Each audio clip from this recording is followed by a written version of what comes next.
आज के जमाने में पेट की चर्बी की समस्या तेजी से बढ़ रही है। घंटों एक जगह बैठकर काम करने से लोगों का पेट तेजी से बढ़ रहा है। पेट पर एक बार फैट जमा हो जाए तो उसे कम करना काफी मुश्किल हो जाता है। बाजार में तमाम प्रोडक्ट सिर्फ 7 दिन में पेट की चर्बी घटाने का दावा भी करते हैं, लेकिन हेल्थ एक्सपर्ट्स ऐसे प्रोडक्ट्स को अवॉइड करने की सलाह देते हैं। आज की वीडियो में एक्सपर्ट से सुनिए कि पेट की चर्बी को जल्द से जल्द कैसे कम किया जा सकता है। वहीं समझेंगे कि कैसे पता करें कि बेली फैट नॉर्मल है या कोई सीरियस बीमारी का संकेत।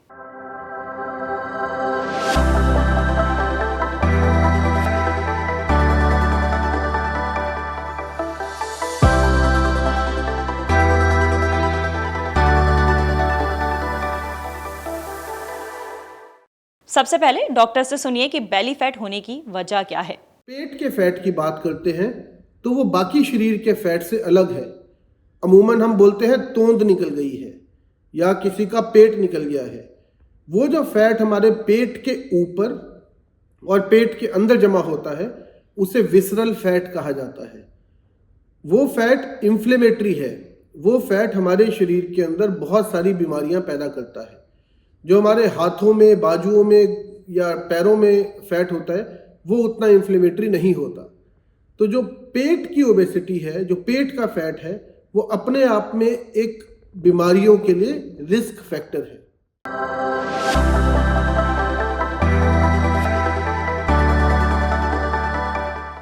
इसके लिए मेल्स और फीमेल्स के लिए अलग अलग पैरामीटर है।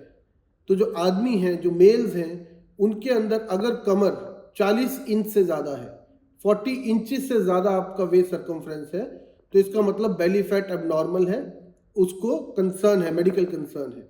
और अगर वुमेन में 35 इंचेस से ज़्यादा है तो वो एबनॉर्मल माना जाता है। तो मेल्स में 40 इंचेस, वुमेन में 35 इंचेस एबनॉर्मल फैट की कैटेगरी में आता है। इसमें हम वेस्ट हिप रेशो भी यूज़ करते हैं। आपकी वेस्ट की चौड़ाई डिवाइडेड बाय हिप की चौड़ाई अगर 0.9 से ज़्यादा है तो मतलब एबनॉर्मल फैट है, एबनॉर्मल बेली है, ज़्यादा फैट एक्यूमुलेटेड है बेली में, ओबेसिटी है, एब्डोमिनल ओबेसिटी है, पेट पे मोटापा है। और अगर वो वेस्ट हिप रेशियो फीमेल्स में 0.85 से ज़्यादा है तब वो एब्डोमिनल ओबेसिटी की कैटेगरी में आते हैं। तो आपको अपनी कमर की चौड़ाई नापकर ये अंदाज़ा हो जाएगा कि क्या आपका एब्डोमिनल ओबेसिटी की रेंज में आप आते हैं या नहीं आते। इसके लिए आपका कंसर्न है या नहीं है। अब सुनिए कि अगर आप एबनॉर्मल बेली फैट का शिकार हैं तो इससे आपको किन बीमारियों का खतरा हो सकता है। जैसे ही फैट हमारा 40 इंचेस से ज़्यादा मेल में और 35 इंचेस से ज़्यादा फीमेल में होता है तो ये diabetes, high blood pressure, sleep apnoea ऐसी बीमारियां पैदा करता है। लिवर डिजीज़, फैटी लिवर, इसे कहते हैं मेटाबॉलिक सिंड्रोम। जो ये मेटाबॉलिक सिंड्रोम है ये हमारे पूरे शरीर को अफेक्ट करता है। डायबिटीज़ इसका एक बहुत बड़ा उदाहरण है क्योंकि ये फैट इंसुलिन रेजिस्टेंस करता है। जो नेचुरल इंसुलिन हमारे शरीर में बन रहा है वो इंसुलिन को यूटिलाइज नहीं होने देता, उससे शुगर बढ़ती है, हमारा पैंक्रियास बर्नआउट होता है और डायबिटीज़ होती है। सेकेंडली, ये हाई ब्लड प्रेशर में कारक है। ये स्लीप एपनिया करता है, रात को सोते हुए खराटे आना, आपकी नींद ठीक ना होना, सुबह उठ के आपको फ्रेश ना लगना, ये सारा बेली फैट के वजह से होता है। और इसके साथ ये हाइपरटेंशन या आपके घुटनों का दर्द, osteoarthritis, spine pain, slip disc या माइग्रेन, इन सब का कारक है। पेट पे जब मोटापा होता है तो हमारी स्पाइन का कर्वेचर आगे हो जाता है, स्पाइन कर्व हो जाती है, उसकी वजह से जो स्पाइन के मनके हैं वो खिसक जाते हैं, जिसे हम स्लिप डिस्क कहते हैं। तो उससे आपको पैरों में दर्द होना शुरू हो जाता है।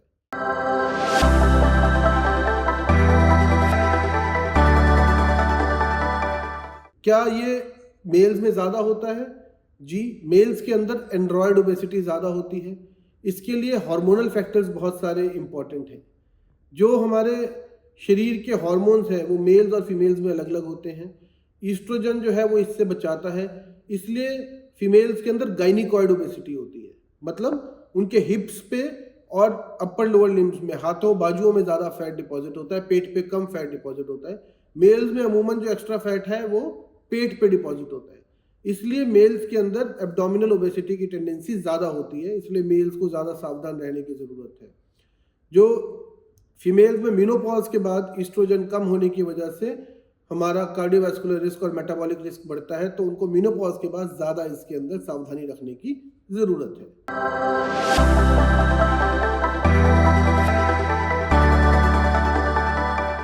इसको कम करने के लिए इम्पॉर्टेंट है अपनी डाइट पे ध्यान देना। आपको कार्बोहाइड्रेट कम लेने हैं, फैट कम लेना है, हाई प्रोटीन डाइट लें, ज़्यादा सब्जियां लें, ज़्यादा सलाद लें। कार्बोहाइड्रेट माने अनाज, रोटी, चावल, पैक्ड चीज़ें अपने चीज़ में, जैसे रस, बिस्किट, नमकीन जो भी पैकेट में आती है, उन सबको कम से कम इस्तेमाल करें। और अपना, अगर आप नॉन वेजिटेरियन हैं तो एग वाइट लें, या आप रेड मीट का सेवन कम करें, वाइट मीट का सेवन ज़्यादा कर सकते हैं, और फ्राइड चीज़ें ना लें। तो डाइट में मॉडिफिकेशन एक बहुत इंपॉर्टेंट पार्ट है। शुगर्स जो है उनको बिल्कुल अवॉइड करना चाहिए। शुगर जितनी ज़्यादा होंगी खाने में उतना खतरनाक होगा। इसमें अब दवाइयाँ भी आई हैं, जो दवाइयाँ वेट लॉस में मदद कर सकती हैं, उसको मेडिकल सुपरविजन में दिया जा सकता है। उससे आपका बेली फैट भी कम होता है, और उसके लिए आप हमारे पास आ भी सकते हैं। जो ऐसे लोग हैं जिनका बहुत ज़्यादा बेली फैट बढ़ जाता है और जो बहुत सारी दिक्कतों से साथ में diabetes, high blood pressure, migraine, osteoarthritis वगैरह भी जिनको साथ में होती है, उनके लिए बेरियाट्रिक सर्जरी भी इसका एक बहुत अच्छा उपाय है, जिसके अंदर आपका फैट भी कम होता है, आपको घुटनों की दिक्कत ठीक हो जाती है, डायबिटीज़ ठीक हो जाती है। जो लोग लंबे समय से इंसुलिन पर भी हैं, जो लोग डायबिटीज़ के लिए दवाइयाँ खा रहे हैं, उनकी डायबिटीज़ की दवाइयाँ बंद हो जाती हैं और शुगर नॉर्मलाइज हो जाती है। आपका फैटी लीवर डिजीज़ भी ठीक होता है। तो बेरियाट्रिक सर्जरी एक बहुत अच्छा, कारगर और पुराना उपाय है, जो इस टाइप के फैट के लिए और साथ की बीमारियों के लिए बहुत कारगर है। वहीं आपने लोगों को कहते सुना होगा कि स्ट्रेस बहुत ज्यादा है, इसलिए पेट निकल रहा है। क्या सच में ऐसा होता है? सुनिए एक्सपर्ट से, क्या स्ट्रेस लेना आपके बेली फैट को बढ़ा सकता है? एक ऐसा फैक्टर है जो आज की डेट में हम सबकी लाइफ में एक पार्ट बन गया है। स्ट्रेस अपने आप में मोटापा पैदा करता है, लैक ऑफ स्लीप मोटापा पैदा करता है। आपको 7 घंटे की नींद जो है वो अच्छे से हर रोज़ अगर लेंगे तो वज़न ज़्यादा नहीं बढ़ेगा। कम सोने से वज़न बढ़ता है, ये एक मेडिकली प्रूवन फैक्ट है। अल्कोहल लोग बहुत ज़्यादा लेना शुरू कर देते हैं, स्ट्रेस को दूर करने के लिए लेना शुरू करते हैं।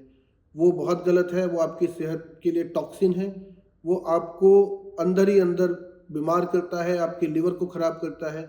डायबिटीज़ और बेली फैट बढ़ाने के अंदर उसका बहुत बड़ा रोल है। तो अल्कोहल ना लें। इवन सोशल ड्रिंकिंग भी अब मेडिकल साइंस जो है ये बोलता है कि वो आपके लिए हानिकारक है।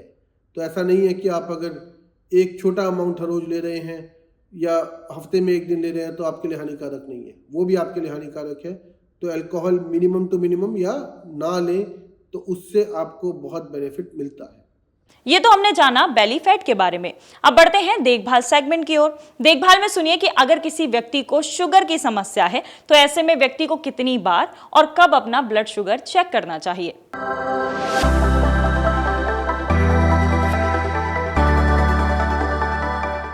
यदि कोई आदमी इंसुलिन थेरेपी पर है तो उसे इंसुलिन के हिसाब से अपना शुगर को चेक करना पड़ता है। यदि वह बार बार इंसुलिन ले रहे हैं तो हर बार खाने से पहले उन्हें अपने शुगर की मात्रा को चेक करना पड़ता है। यदि कोई दिन में सिर्फ एक बार यानी कि बेसल इंसुलिन पे है तो फास्टिंग ब्लड शुगर रोज चेक होना चाहिए।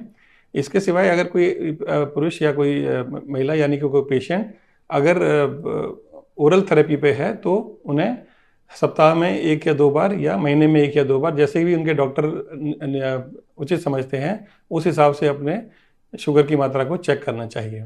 अब फायदे की बात में सुनिए कि काली मिर्च, जिसे किंग ऑफ स्पाइसेस के नाम से भी जाना जाता है, ये आपके शरीर के लिए क्यों फायदेमंद है।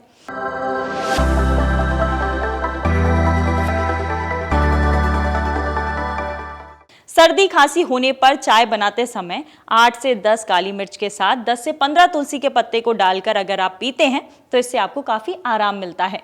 गैस की समस्या अगर आपको बहुत ज्यादा रहती है तो इससे छुटकारा पाने के लिए भी आप काली मिर्च का इस्तेमाल कर सकते हैं। वहीं आपको बता दें, काली मिर्च में मौजूद तत्व इम्यूनिटी बढ़ाते हैं।